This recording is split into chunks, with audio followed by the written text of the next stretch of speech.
Hi everyone, I thought I would give you a teaching video today. It's been a long time since I've done that, but I did have something I wanted to talk about, and that is way back when I gave you guys an exercise for curved fourth fingers. But you know, there is a lot involved with having a good fourth finger, and perhaps we should go into a little more detail. I'll try and make this nice and precise and quick. But if you are, you might think, well, okay, there's one way to do this, but that's not true, because not everybody is born with the same left hand, the same length of fingers. So if you hold your hand up like this and you look at the length of your pinky and the rest of your fingers, you know, if your pinky does not come above the first knuckle of your ring finger, I would say you have a, say down here, that I would say you have a short pinky.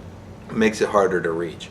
Also, I had a student recently he had a pretty short pinky, but his middle finger was very long, so the balance was a little more difficult for him to make a good hand. So we have to make subtle adjustments. It doesn't mean that you're doomed and you can't play. You just have to adjust the way you do things. So I want you to think about your hold. You know, I talked back at the very beginning about placing the violin on this bone right there, thinking of that as a shelf. And that's a great starting point. But if you have a really long pinky, or even just long fingers and a good hand balance, you can actually come up a little higher. Like Itzhak Perlman, he curves them out like that, but he's pretty deep into it. But if you have a short pinky, you need to balance your hand differently. So one of the things that one of my teachers talked about was even coming underneath the neck so that you could reach the pinky. Now, some of you will think, oh, that's not a good idea, but you know what? For the people with really short fourth fingers, this may be the only way to reach it and still have a curve. So if you're looking at it from this side, you know, that's your goal, is to have a curve. Now, I've actually struggled with this throughout my playing career, and it's because if you look at my fourth finger, you can see that it slightly curves back towards this finger. You see from here up? You see that curve? And I've had students with much more severe curves, and even then we were able to find a place where you could play with a fourth finger that was round. A nice long and straight pinky makes life easier, no question.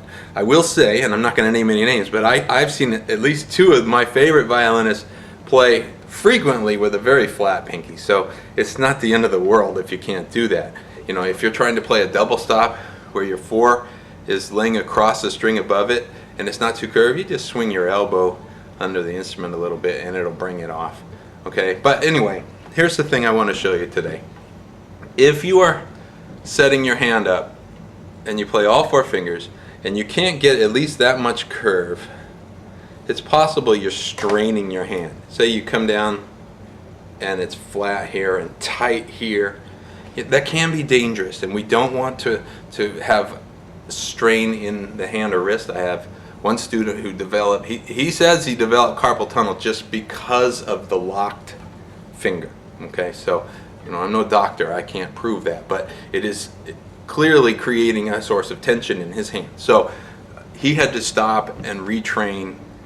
Now, I also have a friend who plays viola who said that with the viola, when he plays a large viola, he cannot ever leave all his fingers down very long because he'll strain his hand. So if it's at all possible, he will roll his hand slightly to reach fourth finger. And you know, that's interesting because I took some body training motions from it was a pianist who had a hand injury, and she had become a teacher in this Feldenkrais method. I think it's Feldenkrais. Oh, it's Alexander.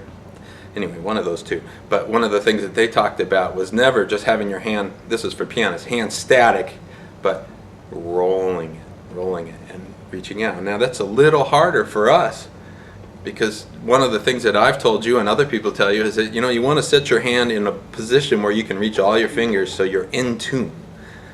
But in tune with all four fingers. You know, it's a hand frame is what we call it.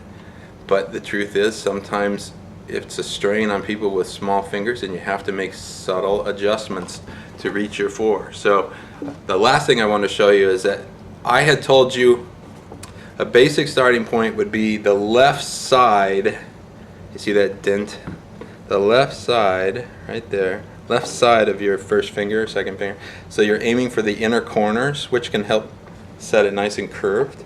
But you know, if that's a real strain for you, don't worry about it. You can hit a different spot. You just have to memorize what it feels like and try and hit that same spot over and over. If you have a short pinky or a curved pinky, you might want to try putting the middle two fingers down first. I should do it in this position. Middle two fingers down first so that you're balancing your hand. You set it up so that you can try and reach the 4 with some curve, and then you think about where your hand is, and that should be your starting position. Do not stick your wrist out though, or you're going to strain that for sure. So then feel that contact point. Where is it touching on your fourth finger? And try and go from there and memorize that pattern. But remember, whatever you do, you want to have a soft hand. And by that I mean you shouldn't have any sense that things are strained. It should be pretty effortless. Just enough to get the strings down. That's it.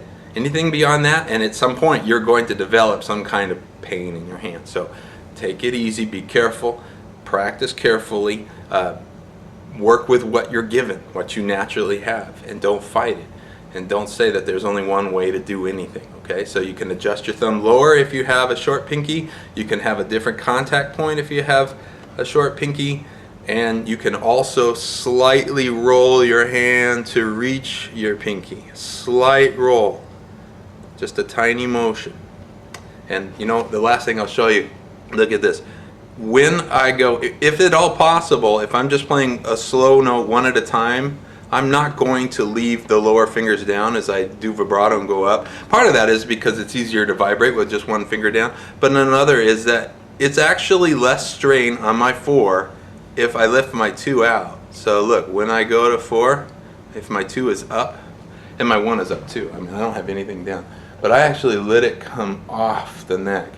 Instead of holding it down or even keeping it right there, I'll let it come up just a little bit. I feel less strain in the hand. So what you want to do is feel a soft hand. And once you feel that, you'll know what I'm talking about. Right now you may be, what's he talking about?